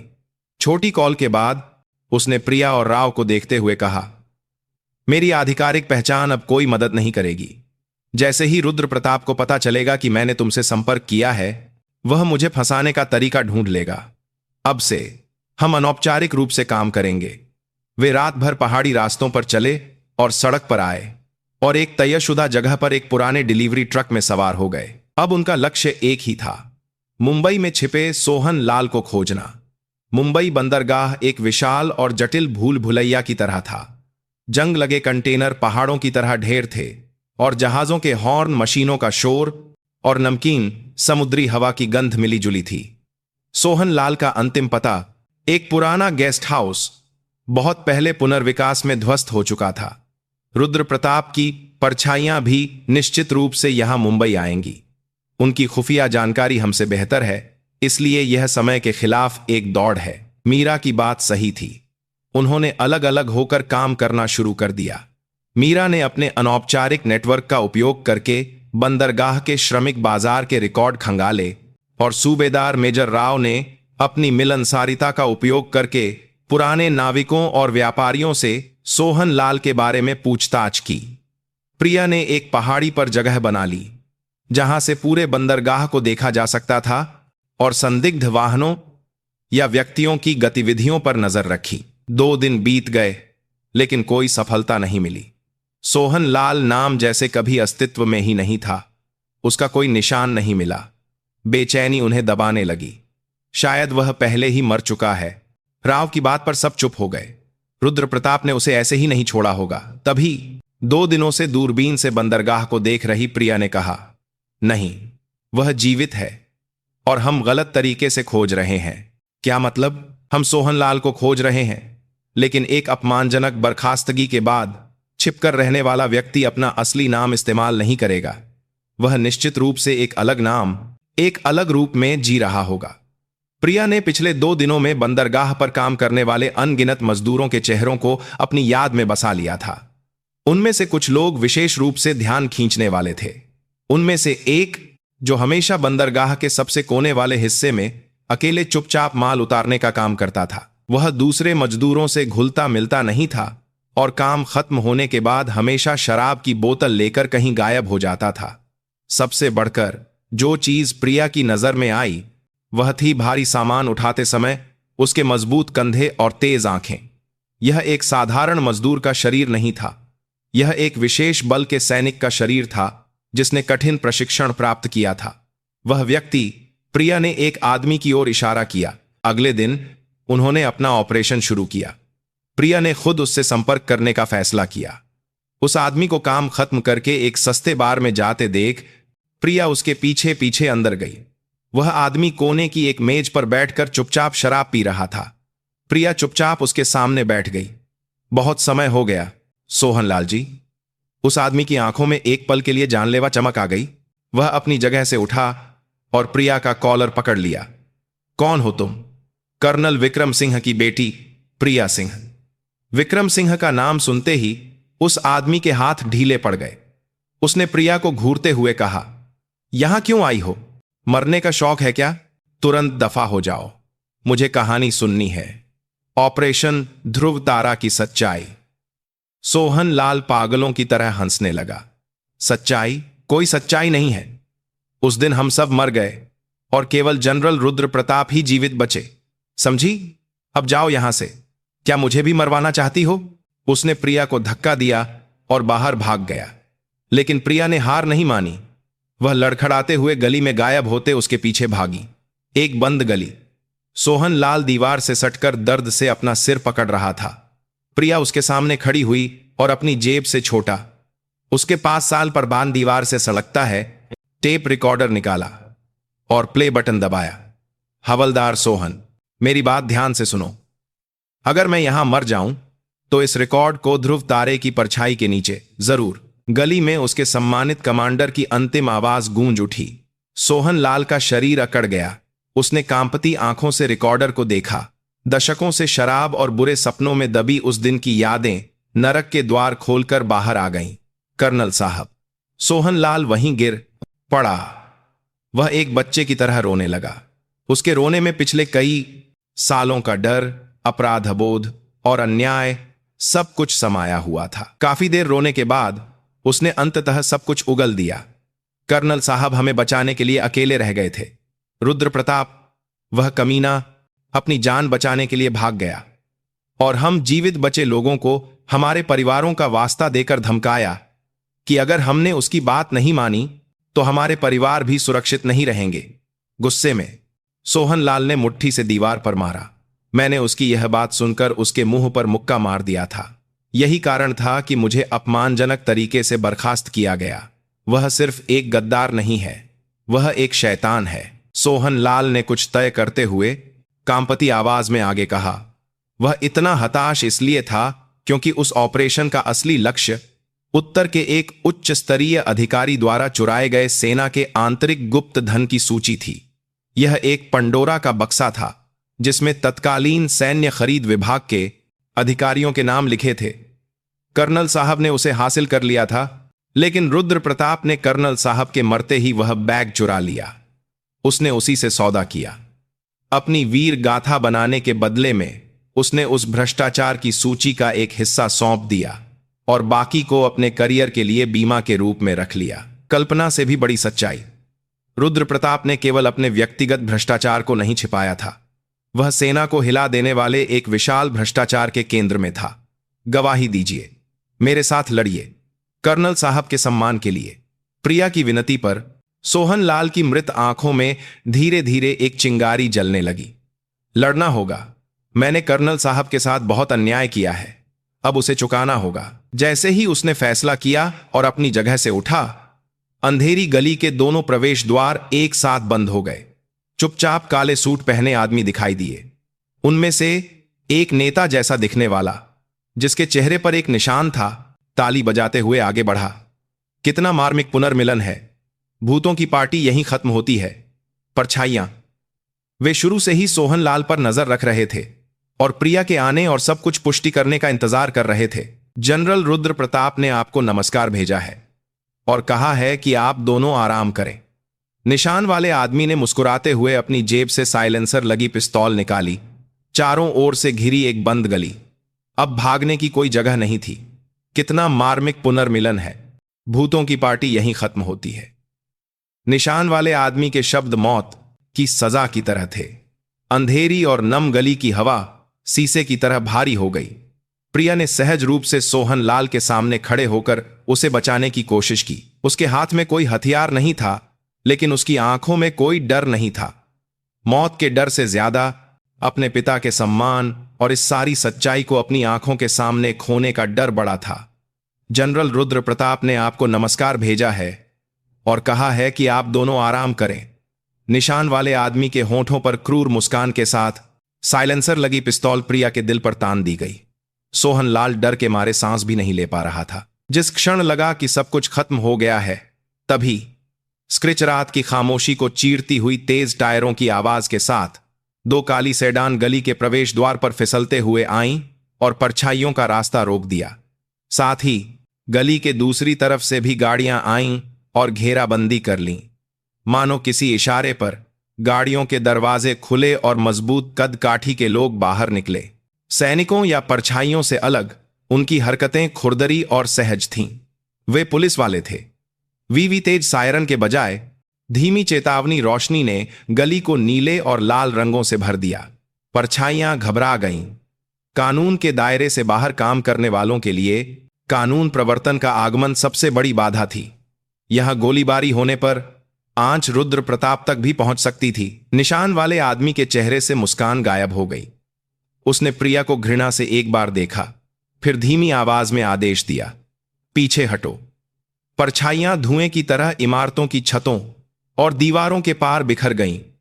एक पल में गली में केवल प्रिया, सोहनलाल और उन्हें घेरे हुए पुलिस वाले ही रह गए। एक कार से उतरकर एक अधेड़ उम्र का आदमी उनकी ओर बढ़ा। सिकुड़ी हुई वर्दी और थका हुआ चेहरा, लेकिन उसकी आंखें बाज की तरह तेज थीं।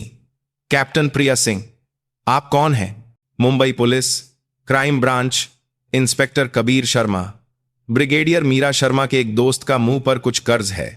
यह मीरा की आपातकालीन योजना थी। उसने परछाइयों के पीछा करने का अंदेशा होने पर सबसे बुरे के लिए तैयारी करते हुए अपने सबसे भरोसेमंद बाहरी सहयोगी से संपर्क किया था। सेना के अंदर नहीं, बल्कि पुलिस, और वह भी रुद्र प्रताप के प्रभाव से अपेक्षाकृत मुक्त एक जिद्दी और अनुभवी पुलिस अधिकारी। इंस्पेक्टर कबीर शर्मा ने सोहनलाल और प्रिया को ऊपर से नीचे तक देखा, फिर एक गहरी सांस ली। सेना के लोगों की गंदगी साफ करना मुझे बिल्कुल पसंद नहीं, लेकिन लगता है मामला बहुत उलझ गया है। हमें पहले यहां से निकलना होगा। वे लोग आसानी से हार मानने वाले नहीं हैं। इंस्पेक्टर शर्मा उन्हें मुंबई के एक पुराने अपार्टमेंट में ले गए। यह पुलिस द्वारा अपराधियों पर नजर रखने या गवाहों की सुरक्षा के लिए इस्तेमाल किया जाने वाला एक गुप्त सुरक्षित घर था। बाहर से यह एक सामान्य घर जैसा दिखता था, लेकिन खिड़कियों पर बुलेट प्रूफ फिल्म लगी थी और दरवाजा भारी स्टील का था।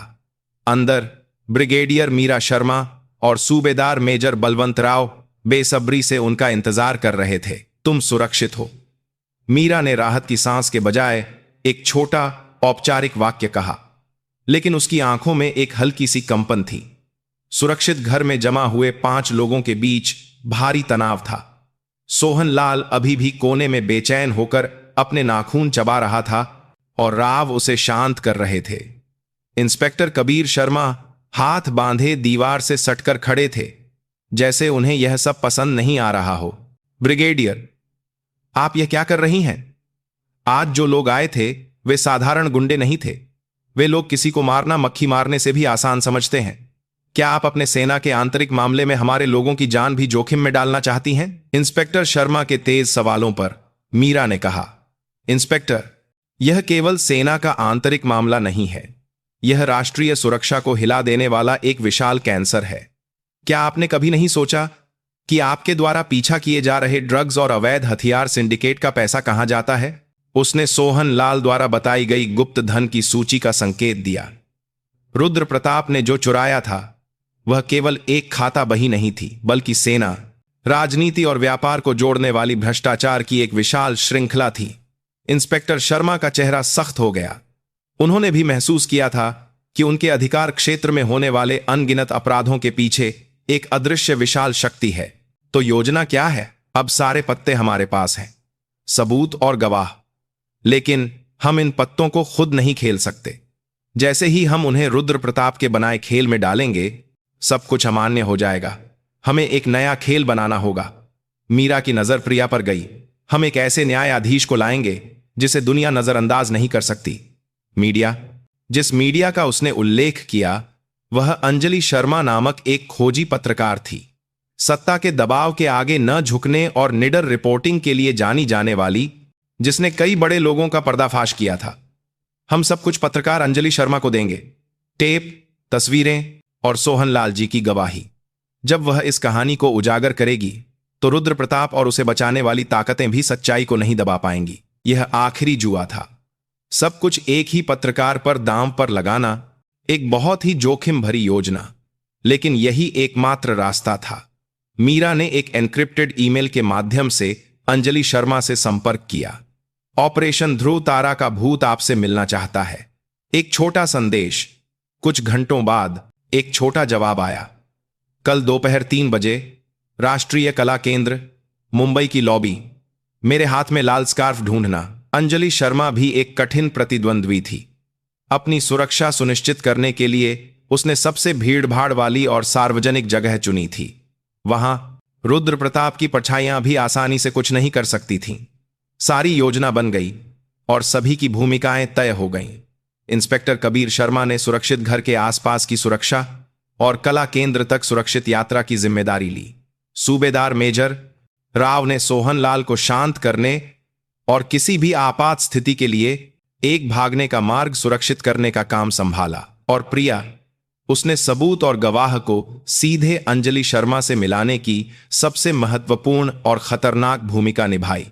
प्रस्थान से ठीक पहले सुरक्षित घर का दरवाजा जोर जोर से खटखटाया गया। सबके चेहरे सख्त हो गए। इंस्पेक्टर शर्मा ने सावधानी से दरवाजा खोला तो उनका एक पुलिसकर्मी हांफता हुआ खड़ा था। सर, बड़ी गड़बड़ हो गई। कल रात हम पर हमला करने वालों की पहचान हो गई है। पुलिसकर्मी द्वारा दी गई तस्वीर में कल रात गली में मिले निशान वाले आदमी का चेहरा था। नाम है ली चोलयोंग। 10 साल पहले देशद्रोही के रूप में जाना जाने वाला एक उत्तर कोरियाई विशेष एजेंट, लेकिन तत्कालीन खुफिया रिकॉर्ड के अनुसार उसे पहले ही मार दिया गया था। वह एक भूत है, आधिकारिक तौर पर इस दुनिया में मौजूद नहीं है। सुरक्षित घर की हवा ठंडी पड़ गई। वे जिसका सामना कर रहे थे वह रुद्र प्रताप द्वारा निजी तौर पर इस्तेमाल किया जाने वाला कोई साधारण गुंडा नहीं था। वह एक हत्या मशीन थी जिसे राष्ट्र भी नियंत्रित नहीं कर सकता था। इंस्पेक्टर कबीर शर्मा का चेहरा सफेद पड़ गया। धत तेरी की, वह अब मेरे लोगों की तस्वीरें लेकर धत तेरी की पूछताछ कर रहा है। अब यह सेना का मामला नहीं, बल्कि हमारे क्राइम ब्रांच के अस्तित्व का सवाल है।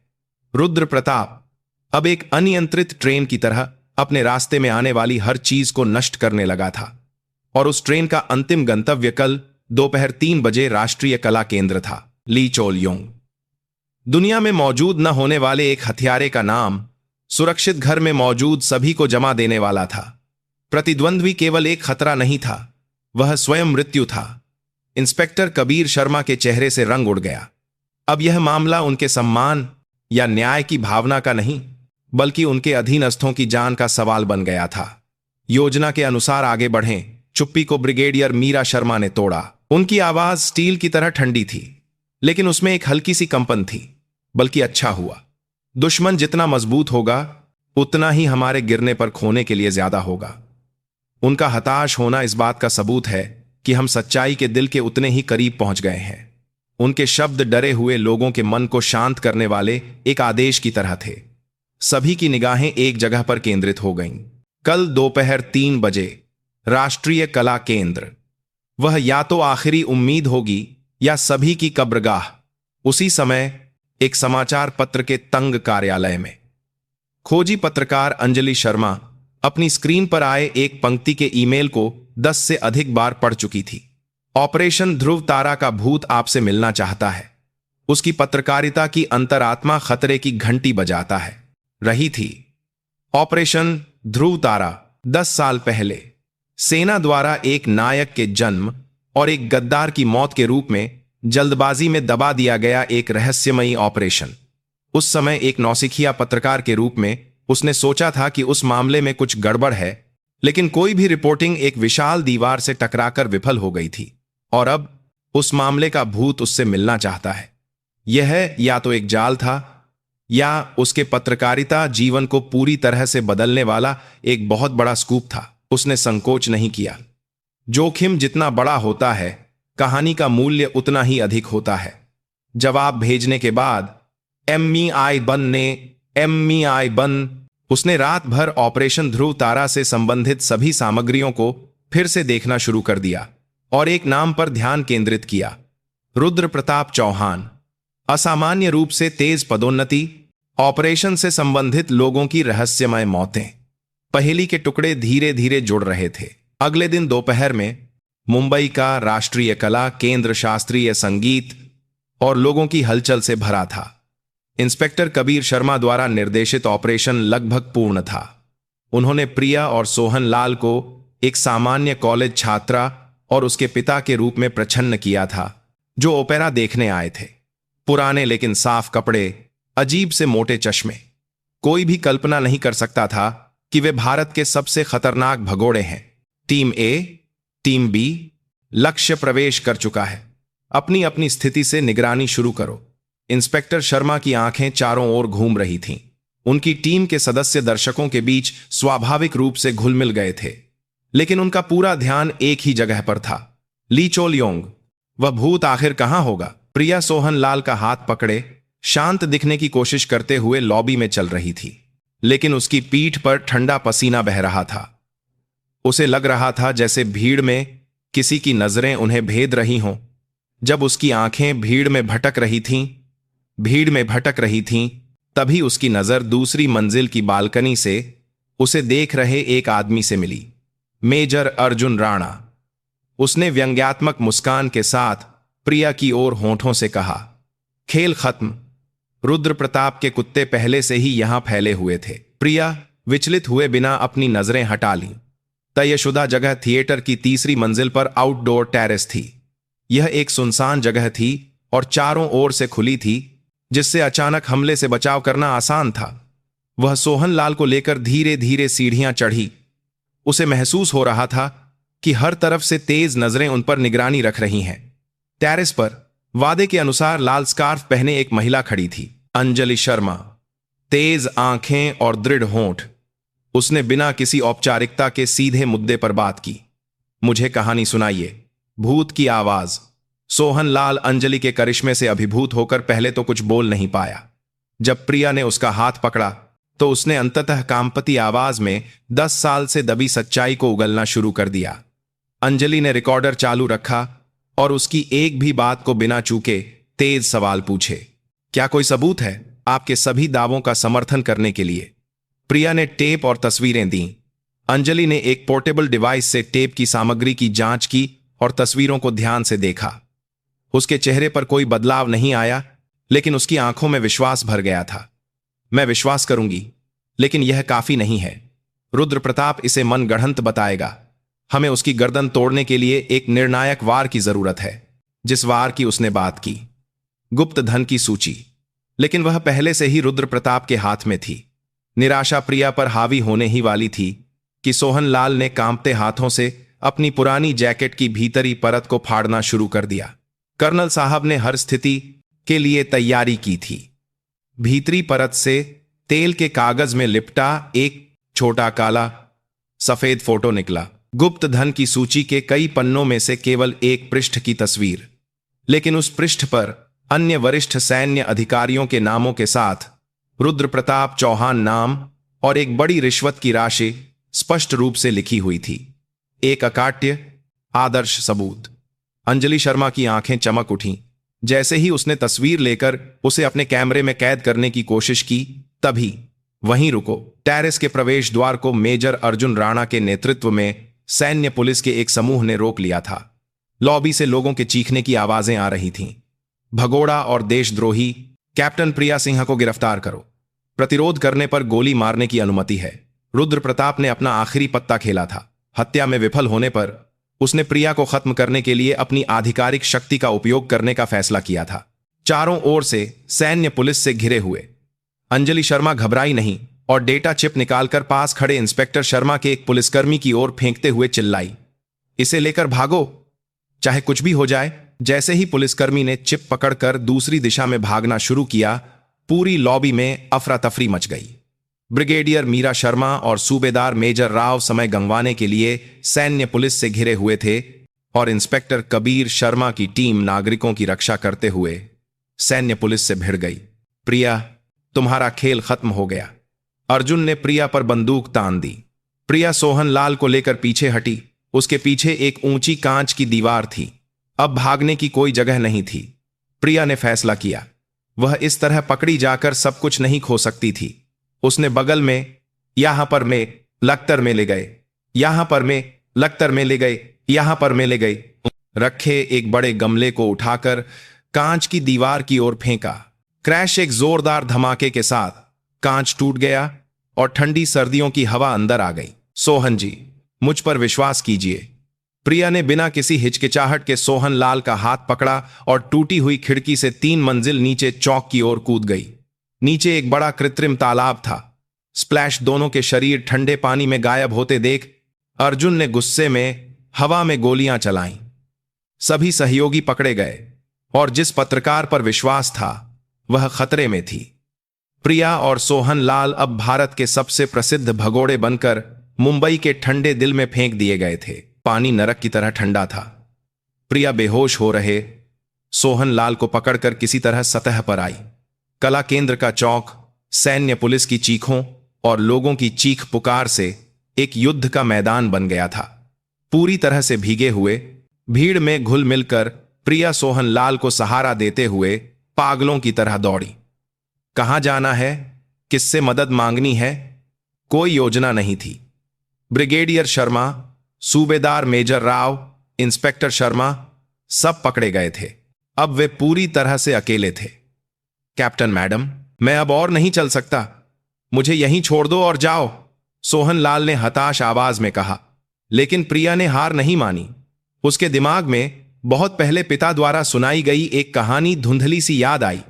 प्रिया, अगर कभी ऐसा समय आए जब पूरी दुनिया तुम्हारी दुश्मन बन जाए तो इस पते पर जाना, फोन मत करना, बस सीधे चले जाना और कहना विक्रम का प्रकाश लौट आया है। बचपन में एक कहानी की तरह सुनी गई पिता की यह बात अब उसके लिए एकमात्र सहारा थी। टैक्सी लेने के लिए पैसे नहीं थे। प्रिया ने एक गुजरते हुए मोटरसाइकिल डिलीवरी वाले को रोका और विनती की। भीगी वर्दी में एक महिला की हताश शक्ल देखकर डिलीवरी वाले ने शक की नजर से देखा, लेकिन उसके हाथ में कुछ 100 के नोट देखकर अंततः हेलमेट दे दिया। मोटरसाइकिल दिल्ली के एक ऐसे हिस्से में पहुंची जहां समय थम गया लगता था। एक पुरानी गली में पते के अंत में अजेय अखाड़ा नामक एक पुराने साइन बोर्ड के साथ एक पारंपरिक इमारत का गेट था। यह एक पारंपरिक मार्शल आर्ट स्कूल था। प्रिया ने कांपते हाथों से गेट खटखटाया और थोड़ी देर बाद एक सफेद बालों वाले बूढ़े व्यक्ति ने दरवाजा खोला।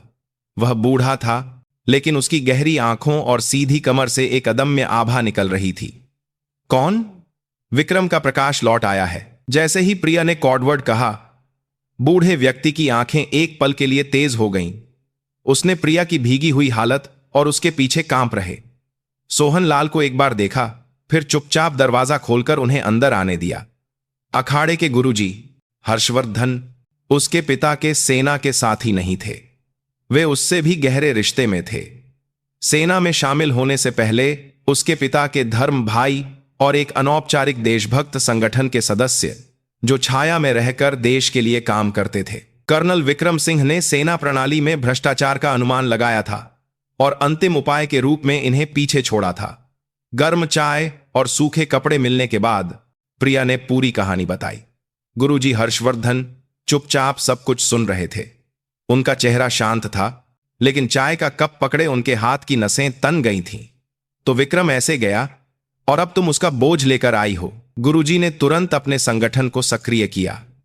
आधे दिन से भी कम समय में उन्होंने पता लगा लिया कि ब्रिगेडियर शर्मा और सूबेदार मेजर राव को सैन्य खुफिया की एक गुप्त भूमिगत सुविधा में कैद किया गया है, और पत्रकार अंजलि शर्मा को उसके समाचार पत्र के दबाव में घर में नजरबंद कर दिया गया है। रुद्र प्रताप खेल खत्म करना चाहता है। वह सोचता है कि सुबह होने से पहले सभी गवाहों और सबूतों को खत्म करके और अंजलि शर्मा का मुंह बंद करके वह जीत जाएगा। उसी समय घुटन भरे तनाव के बीच अंजलि अपने अपार्टमेंट में फंसी हुई थी। समाचार पत्र के बॉस द्वारा भेजे गए सुरक्षा गार्ड दरवाजे के बाहर पहरा दे रहे थे। उसका लैपटॉप और मोबाइल फोन जब्त कर लिए गए थे, लेकिन वे नहीं जानते थे कि उसने असली डेटा चिप कहां छिपाई थी। एक पत्रकार के पास हमेशा एक और चाल होती है। अंजलि बाथरूम में गई और एक पुराने वेंटिलेशन कवर को खोला। उसके अंदर एक छोटा यूएसबी चिपका हुआ था। उसने पहले से छिपाया हुआ अपना आपातकालीन लैपटॉप निकाला और यूएसबी लगाया। अब केवल एक चीज बची थी, इस खबर को दुनिया तक पहुंचाना। लेकिन समाचार पत्र का आंतरिक नेटवर्क ब्लॉक था। उसने अपने सहयोगियों में से सबसे भरोसेमंद एक को एक गुप्त संदेश भेजा। न्याय कभी कभी सामने के दरवाजे के बजाय पीछे के दरवाजे से आता है। यह एक तयशुदा कोड था। रुद्र प्रताप अपने कार्यालय में शराब का गिलास हाथ में लिए बैठा था। सब कुछ योजना के अनुसार चल रहा था। मीरा को देशद्रोह के आरोप में बर्खास्त कर दिया जाएगा। प्रिया को भगोड़े के रूप में गोली मार दी जाएगी। सारे सबूत बरामद हो जाएंगे और शोर मचाने वाली पत्रकार जल्द ही शांत हो जाएगी। एक आदर्श अंत। उसे अपनी जीत का यकीन था। उसने ली चोल योंग को अपना अंतिम आदेश दिया। पुरानी दिल्ली के उन चूहों को खत्म कर दो। सुबह होने से पहले कोई निशान नहीं बचना चाहिए। जब रात सबसे गहरी थी, अजय अखाड़े के शांत आंगन में अंधेरे से भी गहरे साए चुपचाप दीवार फांदकर अंदर आने लगे। ली चोल योंग और उसकी टीम, गुरुजी हर्षवर्धन ने अखाड़े की सारी बत्तियां बुझा दी थीं और चुपचाप फर्श पर बैठे थे। उनके बगल में एक पुरानी तलवार रखी थी जिसे उन्होंने दशकों से अपने हाथ से नहीं छोड़ा था। अखाड़े के कुछ युवा शिष्य दृढ़ संकल्प के साथ उनके पीछे खड़े थे। प्रिया ने कला केंद्र से भागते समय एक सैन्य पुलिसकर्मी से छीनी गई पिस्तौल की गोलियां जांचीं। 5 गोलियां बची थीं। अंतिम किले में अंतिम लड़ाई करीब थी। जैसे ही पहला साया आंगन में उतरा, गुरुजी की आंखें चमक उठीं। लगभग उसी समय मीलों दूर अंजलि के अपार्टमेंट में उसके सहयोगी द्वारा भेजे गए एक सुरक्षित सर्वर से जुड़कर अंजलि ने कांपते हाथों से अपने लैपटॉप पर एंटर की दबाई। ध्रुव तारे ने धोखा नहीं दिया।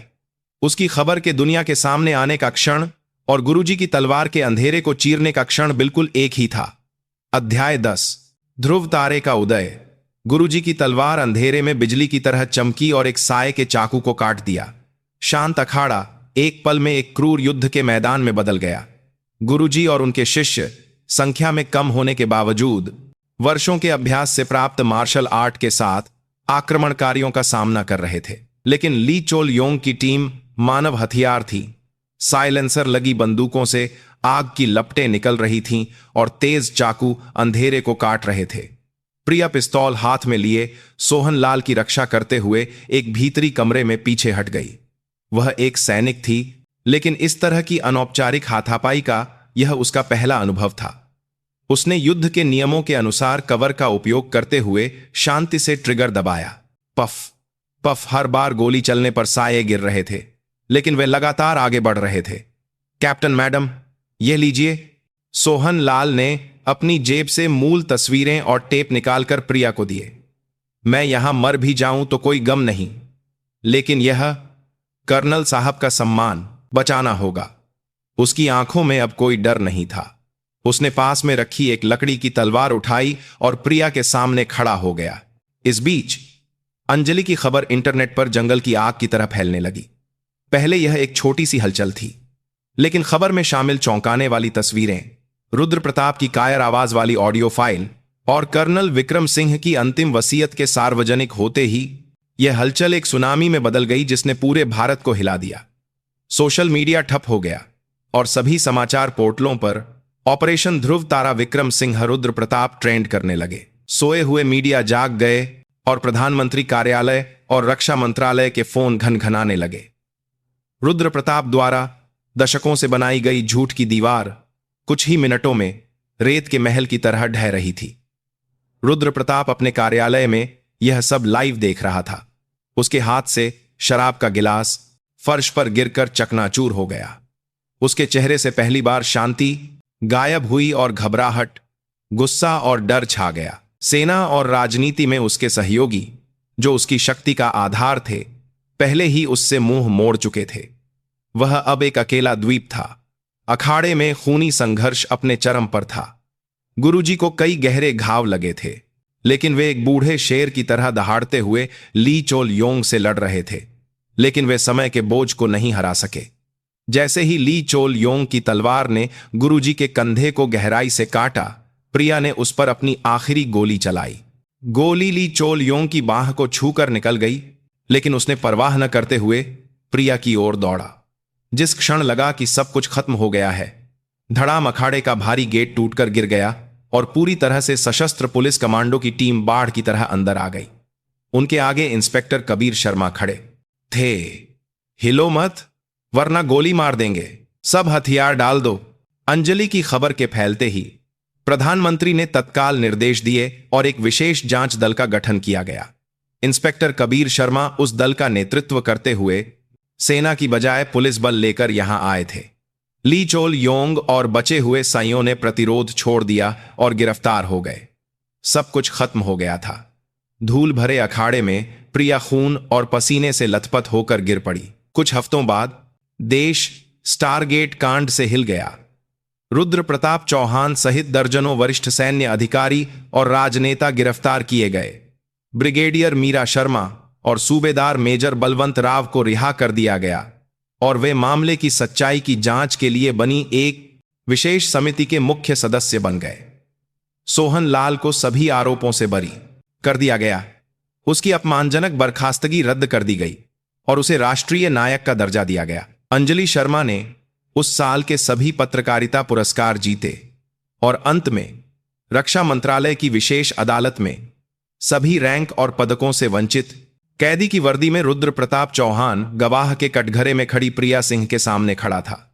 उसने सब कुछ खो चुकी खाली आंखों से प्रिया को देखते हुए माइक्रोफोन में कहा, कर्नल विक्रम सिंह एक सच्चे सैनिक थे।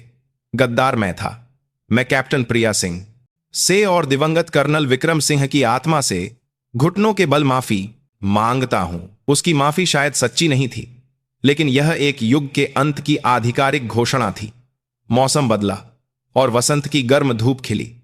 दिल्ली छावनी, राष्ट्रीय युद्ध स्मारक, उसके पिता का स्मारक जो पापियों के कब्रिस्तान में था, अब जनरल के कब्रिस्तान में सबसे धूप वाली जगह पर स्थानांतरित कर दिया गया था। गद्दार के दाग के बजाय स्मारक पर नए शब्द उकेरे गए थे। भारत का शाश्वत ध्रुव तारा सेना कर्नल विक्रम सिंह यहां विश्राम कर रहे हैं। राष्ट्रपति द्वारा प्रदान किया गया सर्वोच्च वीरता पदक स्मारक के सामने रखा गया था। ताजा इस्त्री की हुई वर्दी में कैप्टन प्रिया सिंह अपने पिता के नए स्मारक के सामने खड़ी थी। उसके पीछे ब्रिगेडियर मीरा शर्मा, सूबेदार मेजर बलवंत राव, सोहन लाल और सादे कपड़ों में इंस्पेक्टर कबीर शर्मा खड़े थे। प्रिया ने चुपचाप एक कड़ा सलाम किया। आंसू नहीं बहे। लंबा, बहुत लंबा युद्ध समाप्त हो गया था। अंधेरा छंट गया था। 2 साल पूंधा और उसके पिता अंततः एक सम्मानित सितारा बनकर आकाश में चले गए थे। प्रिया ने सलाम नीचे करते हुए उगते सूरज को देखा। उसकी आंखों में अब कोई दुहक या गुस्सा नहीं था। अपने पिता की बेटी के रूप में और भारत की एक सैनिक के रूप में वह अपने रास्ते पर चलती रहेगी, क्योंकि ध्रुव तारा कभी अस्त नहीं होगा।